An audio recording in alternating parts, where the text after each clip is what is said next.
Listo, entonces continuando con la sesión, la última sesión, vamos a invocar en este momento la mecánica clásica y la mecánica cuántica, ¿listo? Entonces, in Classical Mechanics, in Quantum Mechanics. Entonces, ¿qué es lo que pasa tanto en mecánica clásica como en mecánica cuántica? En mecánica clásica, por ejemplo, para la descripción de un vector, nosotros recordamos pues, que simplemente tenemos estas componentes, las habituales, ¿cierto? Con sus bases respectivas. Eh, y ya, ¿cierto? Ahora, si queremos, por ejemplo, colocar un estado cuántico, pues realmente la relación es bastante similar, solamente que aquí utilizamos unos operadores, perdón, unos objetos matemáticos que vamos a denominar los famosos qubits. ¿Listo? Y esos estados, particularmente en mecánica cuántica, cumplen la misma estructura donde estos elementos de acá van a ser las bases, en este caso, o los estados de los cuales nosotros estamos hablando, ¿verdad? Tanto para la representación en mecánica clásica como en mecánica cuántica, nosotros sabemos que podemos describir ambos tipos de, entre comillas, vectores, tanto clásica como cuánticamente, como un vector columna, ¿no? Entonces, ¿qué es lo que pasa? Específicamente en mecánica clásica, entonces, cuando nosotros tenemos la norma, ya sabemos que cuando tenemos la norma de un vector, pues eso simplemente es tomar su transpuesta por el vector sin transponer. Y eso simplemente es, la transpuesta es, recordemos que es convertir un vector columna en un vector fila, o sea que tenemos las componentes, en este caso de nuestro vector columna ahora convertidas en vector fila, y el vector sin transponer, que sería pues nuestro vector columna. Y esto pues no es ni más ni menos que lo que ya conocemos, que sería el primer término de este por este al cuadrado, más este por este al cuadrado. Entonces tendríamos ambas componentes al cuadrado, ¿listo? Pero en mecánica cuántica, entonces lo que nosotros tenemos, particularmente como la norma de ese vector, ¿cierto? Vamos a decirle ese vector o ese ket realmente, es realmente no solamente tener la transpuesta, de igual forma como lo discutimos la última sesión, sino la transpuesta conjugada o lo que nosotros llamamos la operación DAGA, ¿no? Eso lo discutimos cuando estemos viendo las estrellas álgebra de estas operaciones. Entonces, transponer y conjugar es la operación DAGA, pues simplemente es tener de nuevo el vector fila, pero en este caso DAGA, ¿no? Perdón, DAGA no, conjugado. Entonces tendríamos la componente x y la componente y conjugadas, y luego tendríamos las componentes bx y by del vector en cuestión, ¿sí? Y cuando multiplicamos, pues lo que tendremos será entonces la componente bx conjugada por bx más la componente by conjugada por by. ¿Ok? Donde vuelvo y repito que entonces la operación del vector transpuesto conjugado, o lo que sería lo mismo, el vector conjugado transpuesto, esto es lo que nosotros llamamos la operación DAGA. ¿Listo? Ok.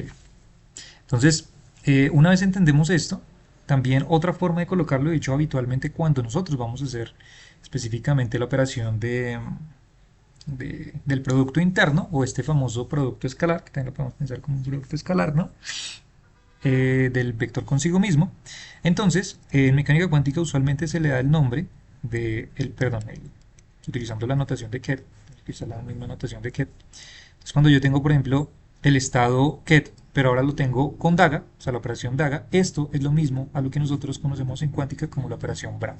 ¿Listo? Entonces, vuelvo y repito, esta sería nuestra operación Ket, y esta de aquí sería la famosa operación BRA de mecánica cuántica, ¿sí? Que sería tomar de nuevo el estado B, pero con DAGA, o sea, en este caso, volver sus componentes filas y conjugadas, ¿no? Entonces digamos que a esta operación BRA o el BRA vector, también se le conoce a veces como vector dual vector, o covector, covector, también se le llama funcional lineal funcional, también forma linear form, o una forma. ¿Listo? Ok, y entonces, pues vale, lo que podemos decir es que cuánticamente nosotros recordamos que, vale, entonces el estado ket de ket b en este caso, pues va a tener, por ejemplo, dos componentes según lo estoy esquematizando acá.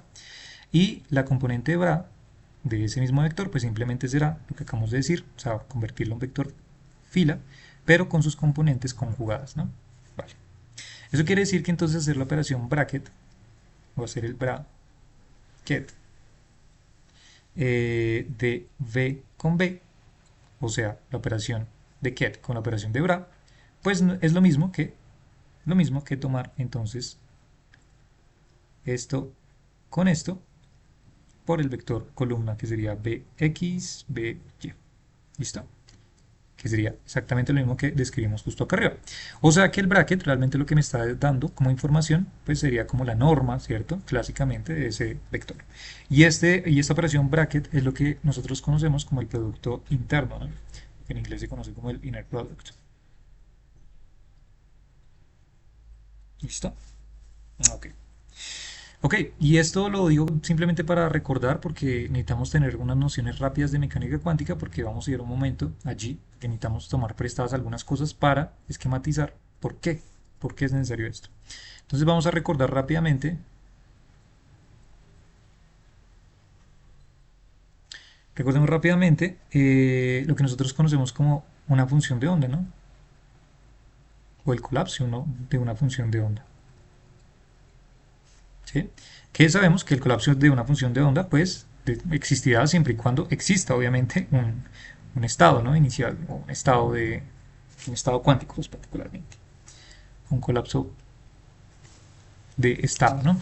Y ese colapso del estado pues obviamente existe pues cuando nosotros tenemos pues particularmente por ejemplo lo que nosotros llamamos la función de onda, y esa función de onda me está dando una información sobre una superposición cuántica, ¿no? O sea, diferentes estados superpuestos como combinación lineal justamente de esos posibles estados, o sea que tendríamos pues diferentes alternativas, ¿no? De decir, vale, esta partícula que yo tengo aquí, por ejemplo, en el mundo físico macro, realmente en el mundo micro no está necesariamente ahí, sino que puede estar en muchos lugares, y cada lugar pues ya sabemos que pretenderá tener una probabilidad específica, ¿no?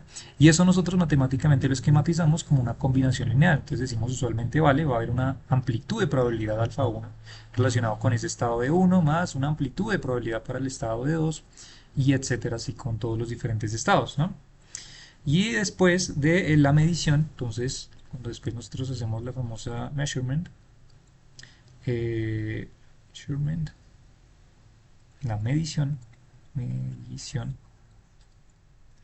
entonces es cuando eh, la función de onda, que tiene múltiples combinaciones, bueno, como combinación lineal de múltiples estados, entonces colapsa a solamente tener un estado, ¿no? State. ¿Ok? Entonces, estos coeficientes alfa y pues corresponderán a lo que nosotros llamamos amplitudes de probabilidad, ¿no? Pues, probability, amplitudes for each possible state. Entonces, amplitud de probabilidad para cada posible estado. ¿Listo? Ok, y entonces por allá nosotros aprendimos que justamente esto me daba una información bastante importante en compañía de lo que nosotros llamamos la regla de Born, o la interpretación también de Born's Rule. Digamos que simplificadamente lo que dice es la probabilidad, o lo que te dice la regla de Born, es la forma de encontrar la probabilidad de un estado B, ¿vale? Que colapsa en un estado A durante una medición. ¿Sí? O sea, digamos que de alguna u otra manera estamos diciendo, vale, partimos de un estado B y lo que vamos a hacer ese estado B es intentar colapsarlo, ¿cierto? Collapsing a un estado A final, ¿cierto? Una vez preparado, aquí digamos que usualmente nosotros en la lengua decimos, tenemos el estado preparado en un estado B, queremos ver cuando colapse, qué probabilidad hay de que colapse en este estado. Preparado, final, vamos a colocarle. ¿Listo?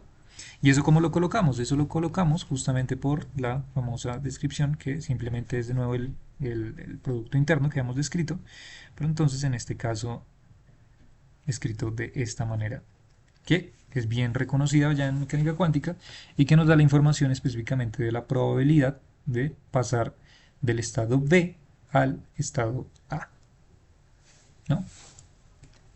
Entonces, esto digamos que nosotros lo denominamos como la probabilidad. ¿Listo? Entonces la probabilidad de pasar del estado B al estado A. Inicialmente el sistema está en el estado B preparado y luego nosotros queremos encontrar la probabilidad de que termine en el estado A. ¿Okay? Geométricamente esto como nosotros lo vemos, usualmente lo aplicamos de manera muy pragmática, ¿no? Pero digamos esto, ¿qué es lo que representaría? Ya que nosotros particularmente partimos de la idea de ayer, de la idea de acá arriba, de que específicamente esto está relacionado con una especie de norma al cuadrado, ¿cierto? Pero a su vez la norma al cuadrado me da una información, sabemos, de un producto interno, ¿sí? Y a su vez un producto interno, nosotros sabemos de la mecánica cuántica, un producto escalar, que nosotros lo llamamos, ¿cierto? También está relacionado con una proyección, ¿no? Un coseno de un ángulo por ahí, que ustedes lo recordarán por allá de sus clases de mecánica vectorial. Entonces, lo que estamos diciendo geométricamente, voy a colocarle aquí la etiqueta geometrically. Entonces lo que decimos es, vale, partamos entonces de un estado A, ¿cierto? Lleguemos a, perdón, vamos a partir de un estado B, vamos a intentar llegar al estado A, ¿cierto?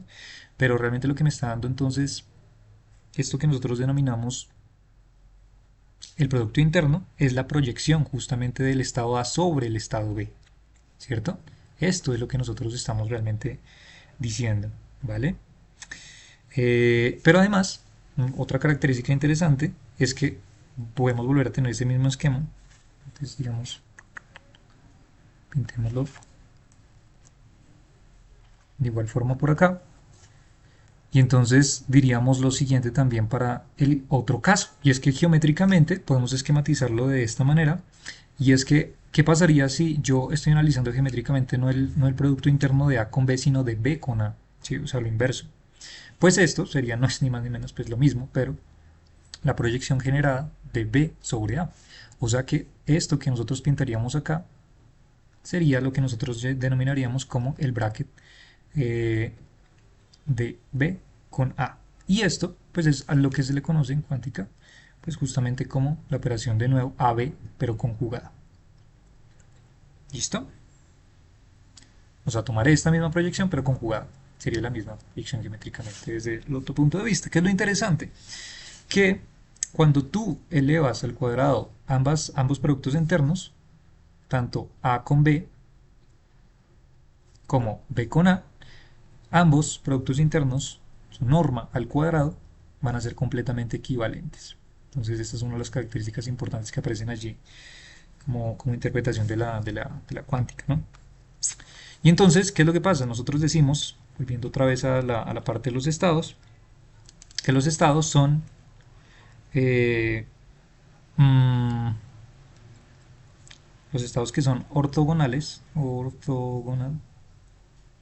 entonces cumplen que esto pues específicamente debe ser igual a cero, ¿no? Ok, y pues esto lo podemos, digamos, pensar geométricamente, ¿no? Pues imagínate tú dos estados que son completamente ortogonales, o sea, tenemos una flechita apuntando para arriba, una flechita apuntando para allá, para la horizontal y vertical. Entonces la proyección que se va a generar, pues evidentemente va a ser cero. No va a haber proyección, o sea que geométricamente esta parte se puede interpretar de esa manera geométrica. Más fácil, ¿no? Y cuando nosotros tenemos, pues, estados, o sea, digamos, estados iguales, ¿no? Lo que nosotros decimos es que esto pues nos da el valor de 1, ¿no? De la unidad específica. ¿Okay? Como otra forma de representarlo rápidamente. ¿Listo? Entonces, ya teniendo este breve resumen rápido, entonces vamos a irnos, por ejemplo, como un tipo de ejemplificación al experimento de Stenger-Lag, pero utilizando estas nociones de cuántica. Entonces es decir, vale, tenemos entonces una función de onda, ¿cierto? Tenemos de alguna forma nuestro haz, nuestra fuente, que va a llegar a nuestro campo magnético, que va a permitir que entonces pues exista una polarización o arriba o abajo, en este caso digamos, planteándolo como estados finales, ¿no? Un spin up y un spin down. Y a partir de eso entonces tendríamos dos posibles resultados, o que la función, en este caso nuestra función de onda, colapse, ya sabemos que va a ser una combinación lineal tanto de estados hacia arriba, pero también de estados hacia abajo. Entonces, o la función de onda colapsará hacia arriba, o la función de onda colapsará, hacia el estado abajo, ¿no? Y esto de arriba abajo es lo que nosotros llamamos tener la función, pues digamos, z, vamos a denominarlo con la característica z, o la función, en este caso, de colapso de función de onda menos z, ¿no?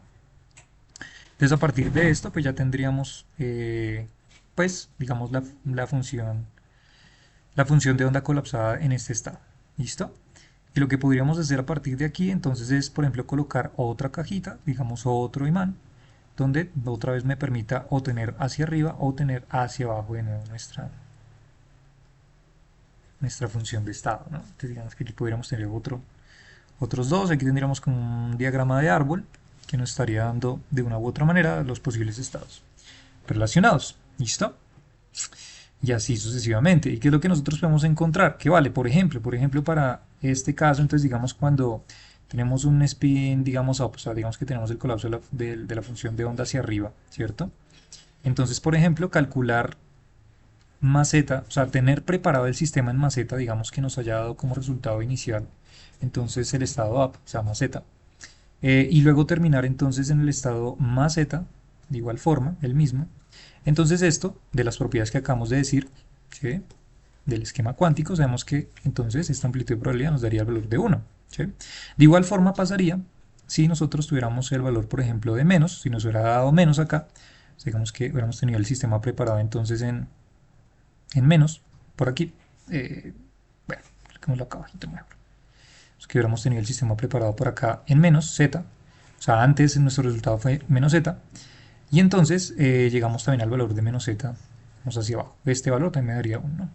Y los otros dos posibles valores, entonces la amplitud de probabilidad de que hubiera salido, por ejemplo, entonces, de que hubiéramos tenido el sistema preparado entonces en más z de nuevo, y hubiéramos colapsado a menos z, esos estados entonces, dado que son diferentes, serían iguales a 0. ¿Listo? Igual forma ocurriría con este si el sistema hubiera estado preparado en z, hubiéramos terminado en más z. Entonces ambos estados, de nuevo, serían 0. ¿Listo? Vale. Recordemos, esta parte es importante. Alguien se puede preguntar, espérate, ¿cómo así que esta cosa va a dar 0? ¿No? Y recordemos que esto me define un producto interno. Y un producto interno, pues me define directamente una relación de un coseno de un ángulo entre esos vectores, ¿no? Pero a su vez esos vectores, al ser ortogonales, entonces ya sabemos que, recuerden esta parte, por eso vuelvo y recalco esta parte, físicamente, para nosotros, físicamente, en el espacio físico, tener más z y menos z correspondería a tener esto y esto. Y alguien se podría alarmar y decir, no, no, no, pero espérate, esto no da 0, porque esto es un ángulo de 180, y ángulo de 180 nos da menos algo. ¿Y por qué entonces te da 0, no?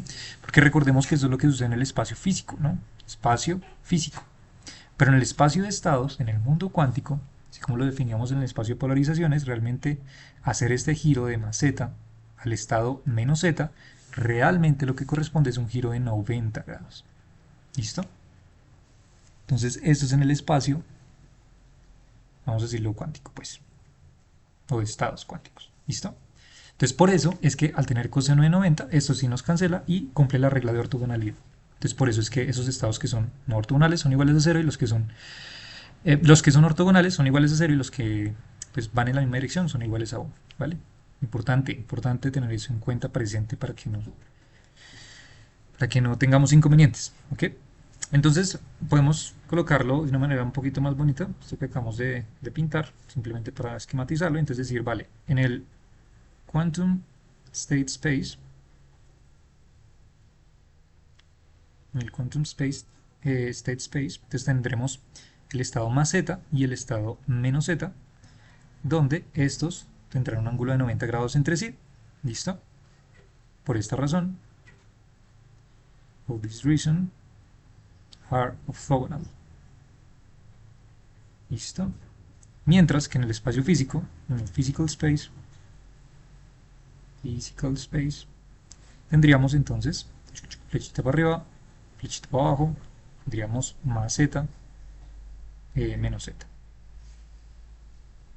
Bien, voy a colocarlo sin los brackets para hacer justamente la claridad de que sería en el espacio físico, ¿no? Y esto corresponderá entonces a 180 grados. ¿Listo?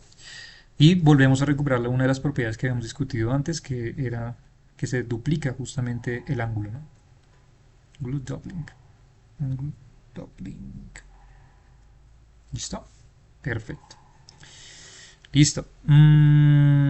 Y si por ejemplo alguien hubiera dicho, vale, y este experimento digamos que lo entendemos, por ejemplo para el caso, digamos que sobre el eje Z, ¿no? Pero si hubiéramos hecho el caso sobre el eje, digamos, si hubiéramos preparado el experimento, no sé, en X y luego lo hubiéramos pasado a Z, o sea, lo hubiéramos, digamos que, a ver, si hubiéramos convertido, digamos, este espacio de spin de Z en X, digamos, a ver, vamos a pintarlo de esta manera. Digamos que tenemos aquí nuestra función de onda de nuevo. Digamos que tenemos la cajita, pero esta cajita ahora me va a, vamos a decir entre comillas, como polarizar, como lo estamos hablando para el ejemplo de los vectores de Jones en la luz. Digamos, me va a polarizar o me va a colapsar esta función de onda en X, entonces digamos que podemos tener dos posibles resultados. Un posible resultado es tener entonces colapsada la función a más X o menos X, ¿no? Pensándolo en términos de spin, así clásicamente, bueno, pensémoslo, entonces que el cosito este está rotando, pero entonces con respecto al eje X, o para allá o para allá. ¿Listo? Vale.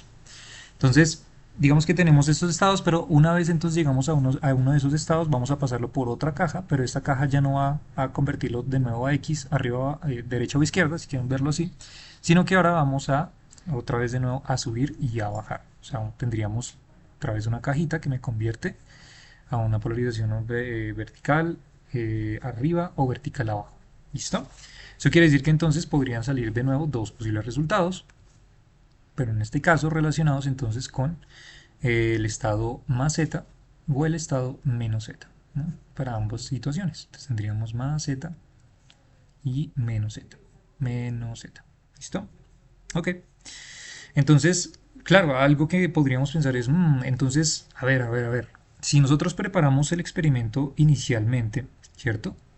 Ya sea como digamos, un estado colapsado de más X o un estado colapsado de menos X, eso quiere decir que podríamos, ojo, con esta parte, antes de que esta partícula pase por la caja Z, ya sea arriba o abajo, podemos prepararle el experimento y decir, vale, antes de que pase, ambos estados son totalmente posibles, y que sean totalmente posibles implica pues que haya una combinación lineal de ambas, haya lo que nos gusta decir mucho en cuántica, una superposición, ¿no? Superposition. Entonces tendremos, ¿qué tendremos? Entonces tendremos tanto un aporte para una combinación lineal para el estado Z, pero también un aporte, una combinación lineal para el estado menos Z. ¿Sí? Y además tendrá que ir relacionado con una normalización. Obviamente sabemos que aquí hay una normalización importante, y de hecho esta normalización me va a permitir a mí introducir estos factores de aquí, usualmente que aparecen. ¿Listo? De pronto los que ustedes ya han visto ya saben de dónde aparecen todos esos factores, por eso no voy a entrar mucho en estos términos, pero ya sabemos que esos factores, así como se los menciono arriba, van a reflejar justamente la información sobre lo que nosotros llamamos las amplitudes de probabilidad. Amplitude probabilities. Probability. ¿Ok? Y asimismo, si tenemos el sistema o la función de onda construida para que colapse en más z o menos z, una vez haya llegado al estado más x, también habrá su versión, pero negativa, menos x, ¿no? Y entonces en este lado pues tendremos una versión, entonces más z, pero aquí cambia de signo, sería entonces negativo menos z, ¿listo? Entonces digamos que aquí el planteamiento interesante es que cada función de onda, antes de que pase por una caja, va a ser superposición de las dos posibles soluciones finales, ¿listo? Y dado que justamente pues tienen la misma probabilidad, por eso es que aparecen pues este valor de 1 sobre raíz de 2. ¿Por qué? ¿Por qué 1 sobre raíz de 2? Pues para garantizar la condición de que nosotros ya sabemos, la condición de que tener la norma específicamente, voy a colocarla en términos generales, de tener más o menos z, o sea, terminar en el estado más o menos z, en alguno de estos dos, pero al tener preparado, por ejemplo, el estado en más x, o sea, por acá, al cuadrado, sabemos, ya lo dijimos, recuerden que esto me da la probabilidad. Y entonces, pues a ver, ¿cuál sería la probabilidad entonces de que una vez esté preparado esta situación en más x, salga hacia arriba o hacia abajo? Pues tendría que ser la misma. Y como tiene que ser la misma, eso lo traducimos en que esto tiene que darnos un medio. 0.5, 50%. de probabilidad. 50% para arriba, 50% para abajo. ¿Listo? Por eso, de esta manera, es que nosotros definimos estas amplitudes de probabilidad como 1 sobre raíz de 2, 1 sobre raíz de 2, ¿vale? Porque cuando introducimos esto choca con esto, entonces cuando introducimos el bra, ya sea más z o menos z, entonces esto de aquí me va a sacar justamente un factor que al elevarlo al cuadrado me devuelve el valor de un medio, que sería la probabilidad. ¿Listo? Y de igual forma ocurrirá para el bracket, entonces más o menos z con menos x. Una vez preparado el sistema está en menos x, también la probabilidad va a ser de un medio. ¿Listo? Ok.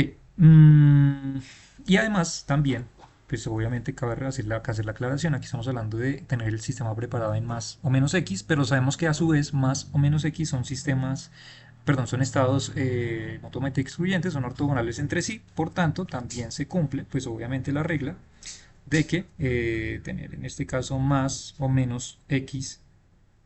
Entonces aquí los que son iguales, recordemos los que son iguales entre sí, esto nos va a dar el valor de 1, ¿cierto?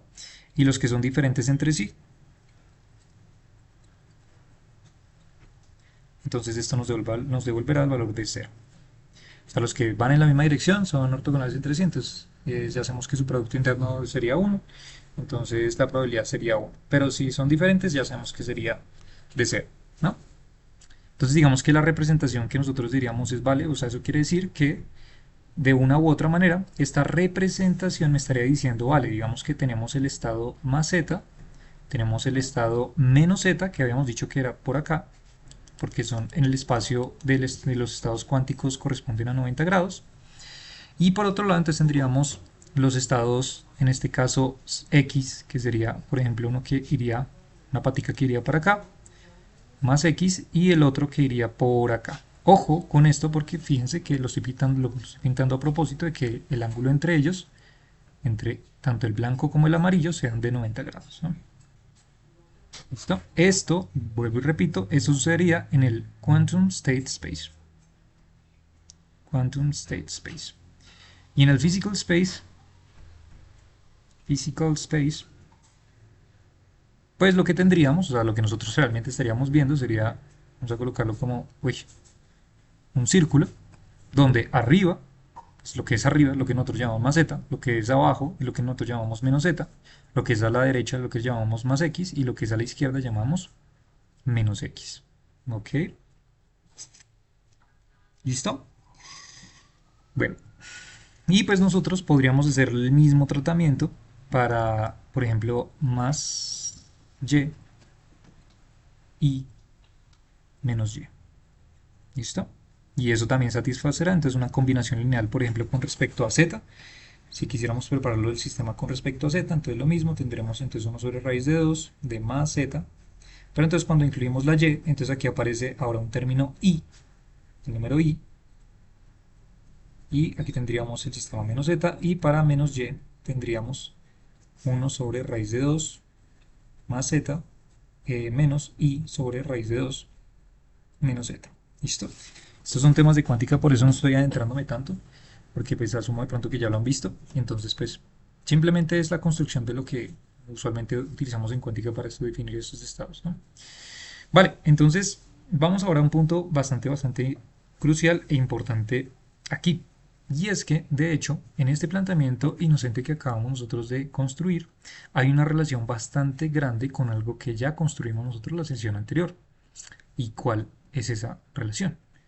Entonces, vamos a recordar algo importante. Entonces, de lo que nosotros dijimos en la sesión anterior, es que podíamos definir los vectores de Jones, recordemos los Jones vectors, los podíamos definir a partir de, digamos, comenzamos a partir de combinaciones lineales, por ejemplo, del vector horizontal, que lo llamábamos entonces el vector 1, 0, y el vector vertical, que simplemente era la base 0, 1, ¿no? ¿Ok?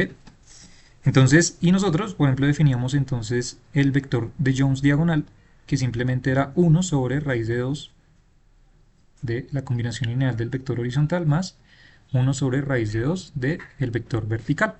¿Sí?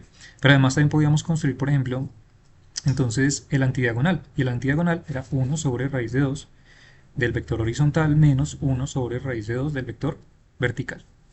Y también el izquierdo, por ejemplo, el left. Entonces 1 sobre raíz de 2 horizontal más i veces raíz de 2 vertical. Y además el último, right, ¿no? Entonces 1 sobre raíz de 2 horizontal menos i veces raíz de 2 vertical, ¿verdad? Y el modo de construcción para los vectores de Jones, recuerden que simplemente fueron ondas, ¿no? Ondas de luz, ¿sí? Estamos hablando de luz. Entonces, ¿qué es lo interesante? ¿Qué es lo interesante? Que esta construcción que nosotros hicimos simplemente para la polarización de la luz, ¿cierto? El esquema matemático en el cual lo construimos es completamente equivalente, ¿sí?, a la misma descripción que acabamos de hacer, pero en un punto de vista cuántico, por ejemplo, para el spin, particularmente las partículas. ¿Qué es lo que pasa? ¿Cuál es la diferencia? Que entonces nosotros denominamos justamente a estos estados maceta, por ejemplo, como justamente la combinación lineal de estas bases, esta, pero además también esta de acá, menos z, que sería entonces la base 0,1. ¿De dónde lo podemos ver claramente? Si no se ve tan evidente. Por ejemplo, miremos esta de acá. Entonces, esta de aquí, que fuera combinación lineal justamente de las bases más z menos z, recordemos, vuelvo y repito, que toda función de onda lo podemos escribir de manera como una columna, ¿sí? O sea, con sus componentes. Aquí tendremos su amplitud, probabilidad alfa 1, alfa 2. ¿Sí? Pero a su vez, nosotros pues podemos decir, vale, esto de aquí, nosotros lo podemos colocar simplemente como alfa 1 veces la matriz, en este caso nuestro vector 1, 0, o sea, como combinación lineal, más alfa 2 como combinación lineal, entonces en este caso es 0, 1. ¿Sí? Y este 1, 0 y 0, 1 corresponde específicamente a las bases que yo seleccione. Digamos, E1 será esto, más alfa 2, E2, que sería esto de acá. Ocurre exactamente lo mismo. Aquí hubiéramos podido escribir particularmente este estado más x como 1 sobre raíz de 2 para el estado de arriba y 1 sobre raíz de 2 para el estado de abajo. Pero a su vez lo pudimos haber colocado como combinación lineal. Entonces 1 sobre raíz de 2, 1, 0, ¿sí?, para el estado de arriba, más 1 sobre raíz de 2 para el estado de abajo, 0, 1. Y de esta forma vemos entonces justamente la propiedad de escribir cada uno de estos estados más z menos z como bases, en este caso, que cumplen esta forma o esta estructura. Por eso lo estoy colocando de esta forma acá, ¿vale? Es completamente equivalente. Y por eso es que cuando nosotros pudimos construir entonces ahora sí nuestra polarización como combinación lineal o superposición de estos dos, pues aparecían cosas similares como esta, ¿no? Entonces más z, 1 sobre raíz de 2 menos z, y así con absolutamente todos. Entonces voy a hacer un copy-paste más bien. No ponerme a copiar todos otra vez. Entonces, a ver, ¿cómo lo pongo? Entonces aquí tendríamos menos x, y aquí tendríamos entonces z y menos z. Entonces aquí iría z y menos z, z y menos z. ¿Sí? Si creamos entonces la de y más y, entonces pues esto simplemente es z menos z, lo mismo, z menos z. Y si queremos entonces la última menos y, pues sería de nuevo entonces z menos z. Z menos z. ¿Listo? Entonces, maravilloso. Maravilloso, maravilloso, maravilloso. ¿Por qué es maravilloso? Porque estamos aquí particularmente comparando dos esquemas, uno de polarización, particularmente de la luz, ¿no? Y aquí estamos hablando realmente de estados cuánticos. Y las estructuras de cómo formamos las matemáticas a partir de las polarizaciones con los vectores de Jones o los estados cuánticos son completamente equivalentes. Eso nos da entonces una idea intuitiva de que podríamos reescribir o formar unas matemáticas mucho más amplias que no solamente me relacionen fenómenos de estados cuánticos, sino inclusive fenómenos también de polarización de casos de óptica, ¿cierto? con un esquema realmente en común donde podemos describir combinaciones lineales de estados bases iniciales y a partir de eso podemos empezar a construir toda la estructura matemática y combinaciones lineales a partir de ahí. ¿Ok? Entonces, ¿qué es lo bonito de esta correspondencia? Esta correspondencia lo que nos dice, si nos damos cuenta a partir de aquí, es entonces que cada uno de ellos, el vector por ejemplo horizontal o el vector sí, el vector horizontal particularmente corresponde a tener por ejemplo el estado z positivo, el vector vertical corresponde a tener el estado menos z, ¿cierto? El vector diagonal corresponde a tener x, el vector antidiagonal corresponde a tener menos x, el vector left corresponde a tener y el vector right corresponde a tener menos y. ¿Ok? Y nosotros podemos formar la esfera de estos estados cuánticos similares a la esfera de Poincaré, porque recordemos que justamente de lo que nosotros hicimos la sesión anterior fue construir a partir de estos cambios de estados, ¿cierto? Cuando queríamos cambiar de estados de polarización, construimos esta esfera, entonces ya la llamamos la esfera de Poincaré, para poder transformar siempre estos tipos de estados. Ahora, si estamos viendo una analogía con lo que nosotros llamamos aquí en este mundo de polarización es la esfera de Poincaré,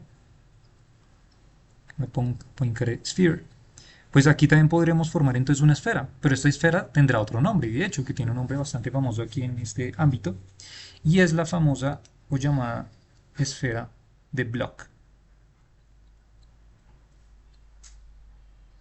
la Bloch Sphere. ¿Ok? La Bloch Sphere. Entonces, la Bloch Sphere particularmente, pues es lo mismo que la esfera de Poincaré, solamente que ya no vamos a tener estados de polarización, sino estados cuánticos. ¿Listo? Entonces, ¿cómo la podríamos pintar? Voy a intentar pintarla aquí. Como la, ya sé, voy a hacer. Ay, qué asco. Eso es. Perfecto, luego por acá otro y por acá otro. Eso es. Entonces, en la esfera de Bloch lo que tendríamos entonces como punto acá arriba será entonces nuestro estado más z, que abajo tendríamos entonces nuestro menos z, aquí tendríamos entonces nuestro más x, aquí tendríamos aquí atrás nuestro menos x, de este lado tendríamos nuestro más y de este lado tendríamos nuestro menos y. ¿Listo?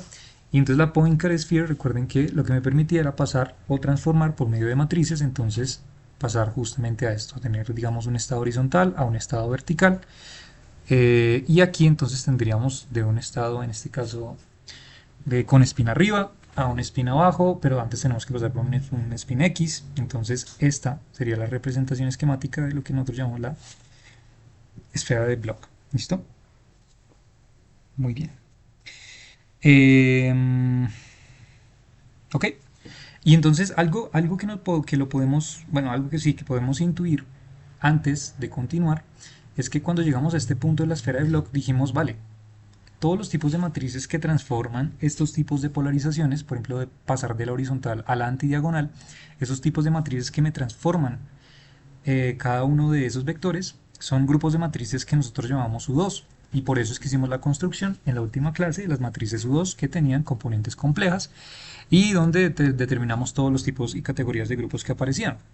¿Qué quiere decir eso? Que si existe una correspondencia entre el mundo de polarización de los vectores de Jones y los estados cuánticos, eso quiere decir entonces que también, inclusive para los estados cuánticos, entonces las matrices U2 representan two matrices represent rotations on the Bloch sphere.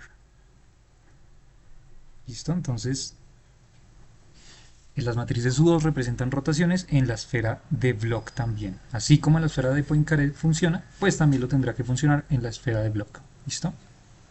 U2. ¿Vale? Okay.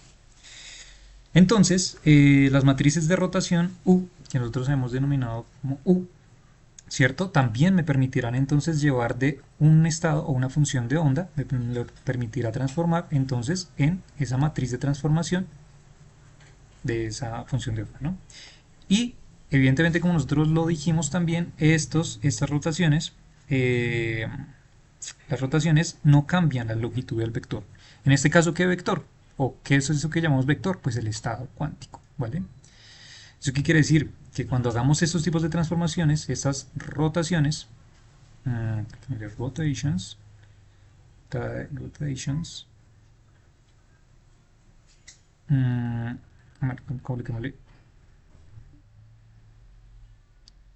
coloquémosle más bien, not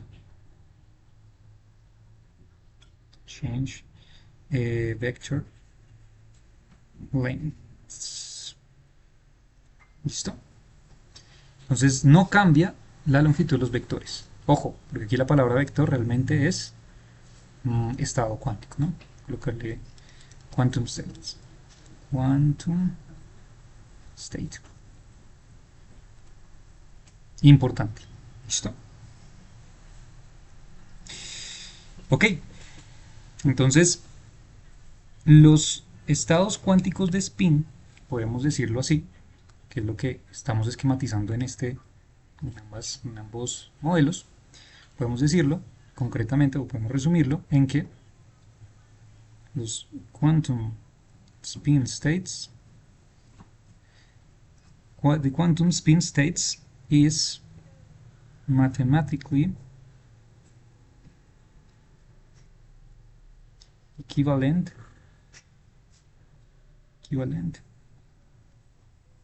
to Jones vectors. Pues qué locura. Estamos diciendo que entonces los estados de spin cuántico son matemáticamente equivalentes a los vectores de Jones. O sea, en este mundo de polarizaciones, donde los vectores de Jones funcionan bastante bien, los estados de spin cuántico son completamente equivalentes y también van a transformar con el mismo grupo de rotaciones. ¿Listo? O sea que podríamos decirlo en otras palabras, ambos, pues bueno, en este caso sí, tienen entonces componentes de dos elementos complejos, ¿cierto? Coloquémosle complex columns, pero además son representados, represent on a sphere, listo. Además también rotate between points using SU2 matrices. ¿Listo? Ok. Listo. Entonces, pues qué maravilla, porque entonces hemos logrado encontrar una relación entre ambos esquemas. Entonces digamos que lo podríamos saber cómo lo podemos, resumamos esto diagramáticamente entonces entre ambos sistemas. Lo que estamos diciendo es, esperen a ver si por aquí tengo más bien una figurilla, un circulillo, que me permita colocarle más bonito esto. Sí, este, está bien. Entonces, coloquémoslo acá, coloquemos otro por acá y coloquemos otro por acá. Listo, entonces lo que estaríamos diciendo es que, a ver, hagamos la comparación. Entonces en el physical space y en el polarization space, que nosotros lo representamos por la Poincare sphere. Entonces lo que nosotros estamos diciendo es que en el espacio físico real nosotros tenemos aquí vertical, menos vertical, horizontal y menos horizontal, ¿cierto? Eso es lo que vemos en el mundo real. Pero en el polarization space, entonces tendríamos realmente aquí vertical y aquí horizontal. ¿Ok?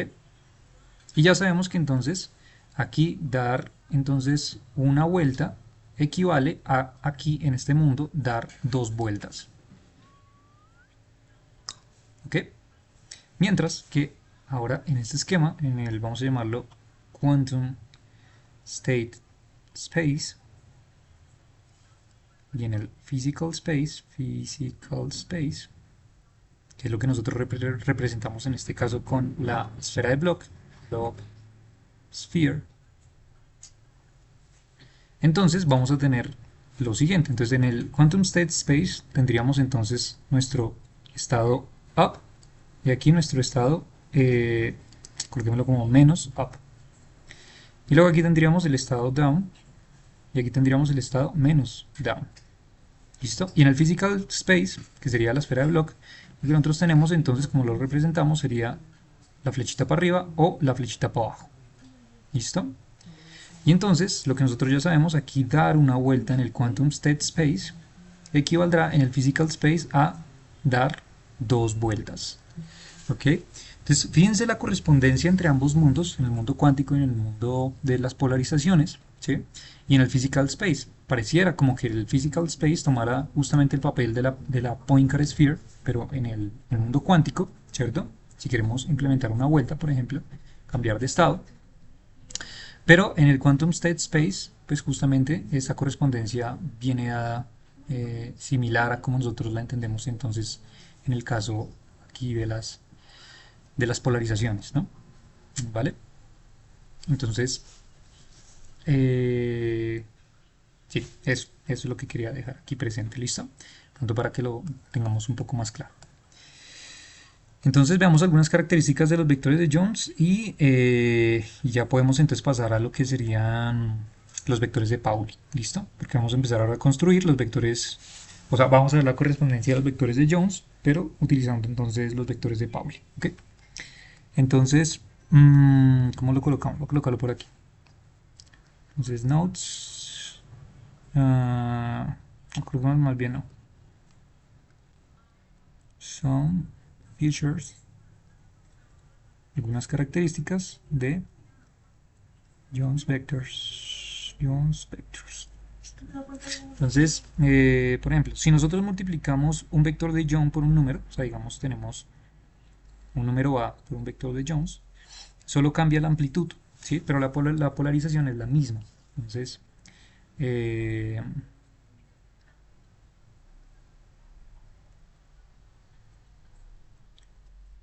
but the polarization is the same. ¿Listo? Entonces la amplitud cambia, sí va a cambiar porque lo que va a hacer es, pues lo que nosotros damos de un vector, tomamos un vector y lo multiplicamos por un número, lo que va a hacer es amplificar, ¿sí?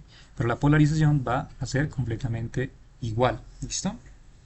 Entonces, si nosotros introducimos un término, por ejemplo, de, no sé, vamos a colocar un ejemplo de A por E elevado a la I phi, por esto, particularmente esto que acabo de introducir, o sea, esto de que a ver, una constante no me va a alterar el vector de Jones, solo lo va a amplificar.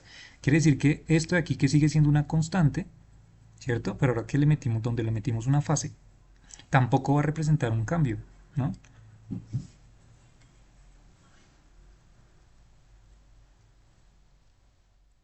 Y si no representa un cambio, entonces pues la polarización sigue manteniéndose también la misma, ¿vale? Entonces, lo que nosotros podemos decir, si esto ocurre en el mundo de los vectores de Jones, so a quantum state vector A, vamos a colocarle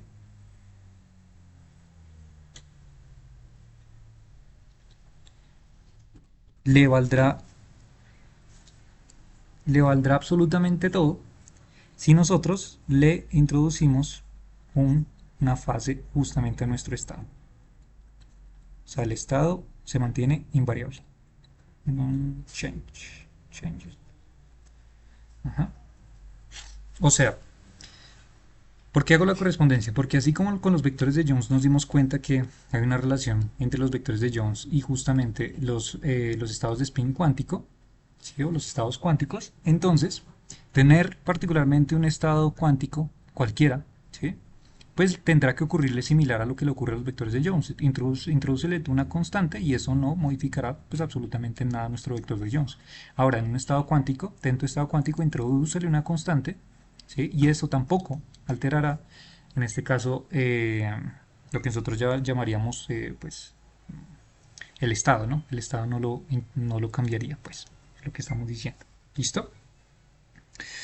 Ok, ¿qué más tengo? Pronto algo interesante por acá, los espinores como líneas proyectivas complejas son representadas por A. Bueno, esto ya es otro tema. Sí, yo creo que hasta acá. Listo, perfecto. Entonces digamos que esas son como algunas cositas que quería dejar ahí como claras, porque esas fases van a jugar un papel más importante adelante, listo, ya que justamente cumplen estas particularidades, ¿no? De hecho, esto de aquí, pues de hecho ya más o menos lo habíamos mencionado sobre los vectores de Jones, porque los vectores de Jones están relacionados justamente por estas fases, ¿no? Y esas fases no me alteraban, pues, el vector en particular, ¿no? Cuando nosotros hicimos la construcción, la clase anterior, entonces habíamos dicho que sobre esta construcción, por ejemplo, al tener un campo eléctrico, ¿cierto? Entonces estas componentes, particularmente tanto de la amplitud como de las fases, esos dos elementos, era lo que nosotros llamamos los vectores de Jones. Solamente que nosotros representábamos una combinación lineal de estos elementos que aparecen acá. Y entonces asumíamos casos donde, por ejemplo, la fase, en este caso, o el término phi fuera igual a 0, ambos elementos fueran iguales a 0, la amplitud fuera igual a 1, y eso me llevaba justamente al vector de Jones diagonal y demás, ¿no? Pero si nos damos cuenta, la multiplicación de esas constantes no me altera en particular la polarización, ni en el caso cuántico el estado. ¿Listo? Importante tener esa claridad. Muy bien, entonces, ya teniendo eso claro, entonces ahora nuestro objetivo sería lo siguiente. ¿Qué es lo que vamos a hacer a continuación? Entonces vamos a ver cómo carajos vamos a intentar transformar vectores de 3 dimensiones de toda la vida, 3D vectors, en vectores de Pauli. Creo que me lee Pauli vectors. Y luego vamos a deducir lo que se conocen como los espinores de Pauli. Pauli spinors. ¿Listo? ¿Por qué estamos haciendo todo esto? Alguien se puede estar preguntando si es un curso de teoría de grupos, porque todo lo que está pasando aquí tiene que ver con teoría de grupos. Y es que lo estamos deduciendo poco a poco. ¿Listo? Entonces, tranquilos. De hecho, porque estamos sacando aquí en este curso doble tajada, porque estamos aprendiendo de grupos, pero también estamos aprendiendo sobre espinores, y es una manera un poco más amplia de entender, de hecho, todo el mundo físico. De hecho, cuando vayamos avanzando, se van a dar cuenta que todo este esquema que hemos pintado replica absolutamente toda la física, pero desde un nivel de generalidad mucho más amplio y mucho más bonito, mucho más bello, y que es justamente la teoría de los espinores. ¿Ok? Entonces, una vez tengamos esto listo, vamos también a tratar el mismo caso, pero entonces en vectores de 4 dimensiones, no vectores en este caso que nosotros utilizamos, por ejemplo, en relatividad, ¿no? Entonces, para ello va también a existir entonces una representación en un mundo, en este caso, de los 3D vectors, los 4D vectors, en el caso de los 3D vectors, Pauli vectors, y en el caso de los 4D vectors tendríamos los famosos Weyl o Weyl vectors. ¿Listo? Y eso me llevará entonces a entender un concepto que se llaman los Weyl spinors o espinores de Weyl. Y esos espinores de Weyl sí que son importantes porque los espinores de Weyl son los que de hecho van a estar íntimamente ligados con lo que serían los espinores de Dirac, que aparecen en la teoría cuántica de campos, ¿no? Dirac spinors. ¿Listo?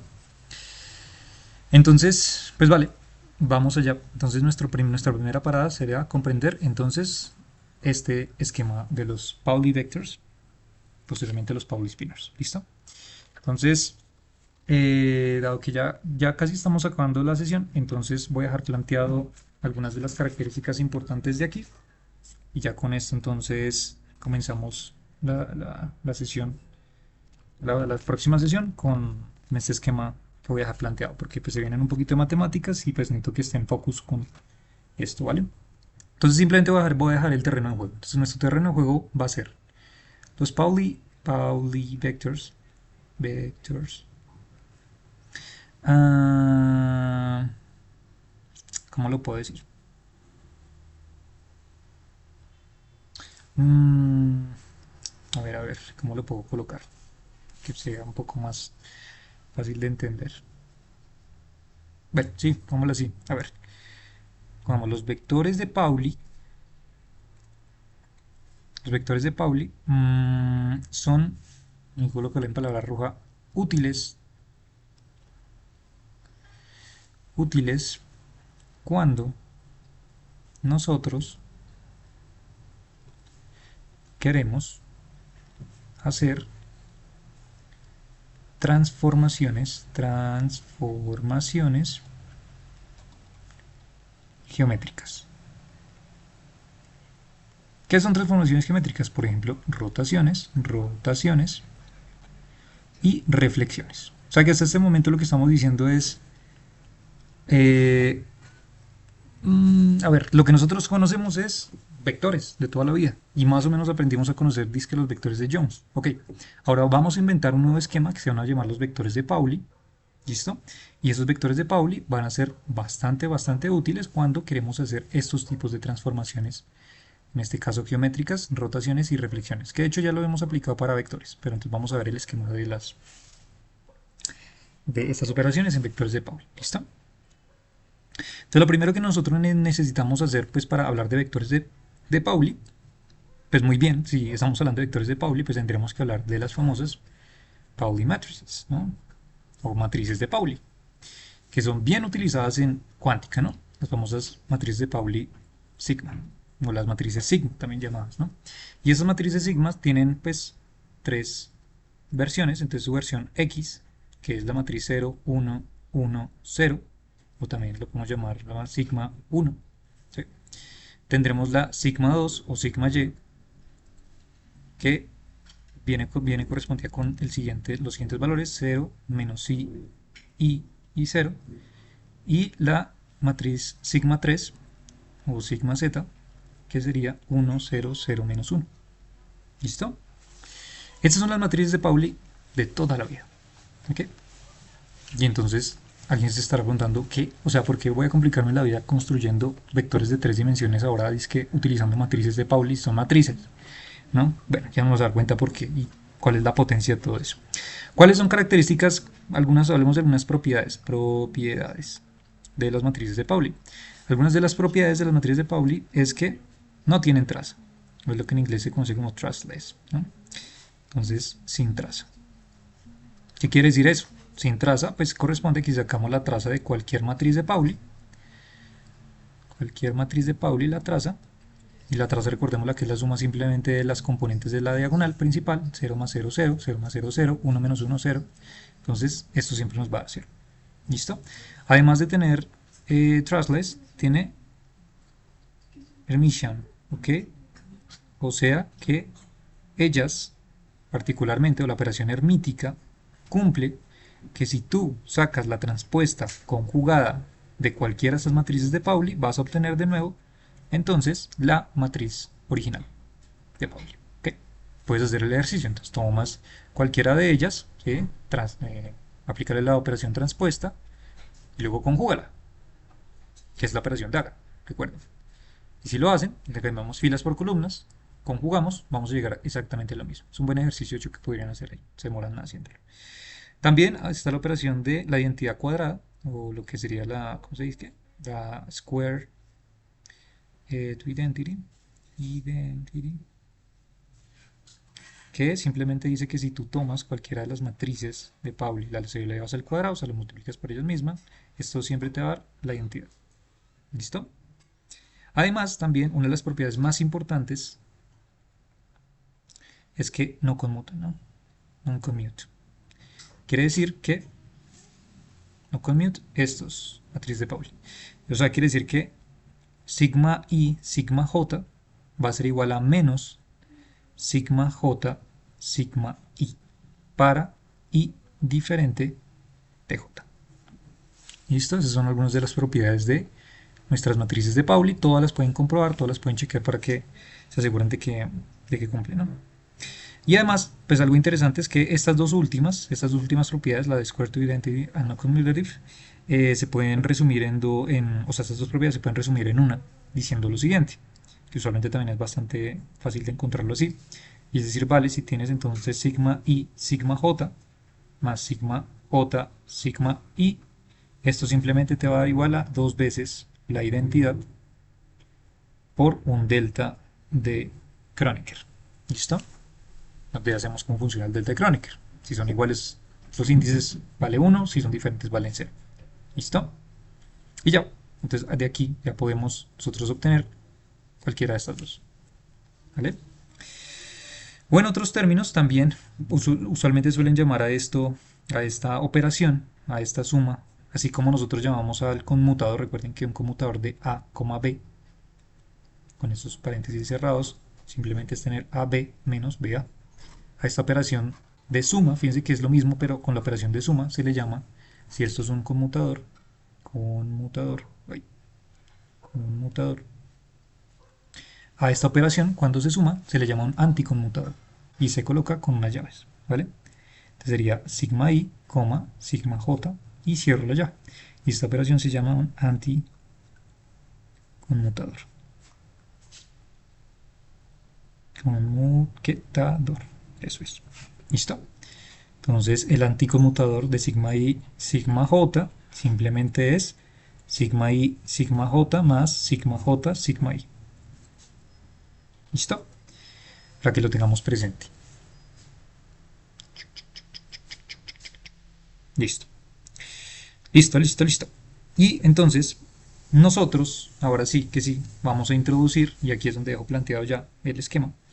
Y es que, así como nosotros describíamos vectores, vamos a colocar, por ejemplo, un vector con sus componentes respectivas, por ejemplo, x e x, y e y z e z, ¿cierto? Vectores.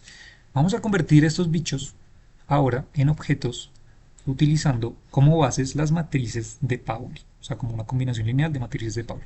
Quiere decir que estos objetos, voy a llamarlo con una B mayúscula, va a ser sus componentes, las mismas componentes, ok, pero ahora en vez de estas bases, ¿cierto? De estas bases vectoriales, vamos a colocar nuestras matrices de Pauli. Vamos a tener x sigma x, y sigma y y z sigma z. Y a este punto, pues la gente de pronto que esté viendo el video o aquí, los presentes se asustarán y decir, ¿qué está pasando? ¿No? Porque vamos a hacer esta cosa tan grande, porque la vamos a complicar un poquitín. Bueno, pues vamos a darnos cuenta que más adelante esto va a tener un poder enorme. Y de hecho, esto, cuando lo resumamos en una sola matriz, a esto que acabamos de construir acá, es lo que nosotros le vamos a llamar el nombre de Pauli vector, o el vector de Pauli. ¿Listo? Y perfecto, y a partir de aquí entonces vamos a continuar el día de mañana, ¿listo? Entonces pues nada, los espero entonces y nos vemos entonces en el próximo episodio.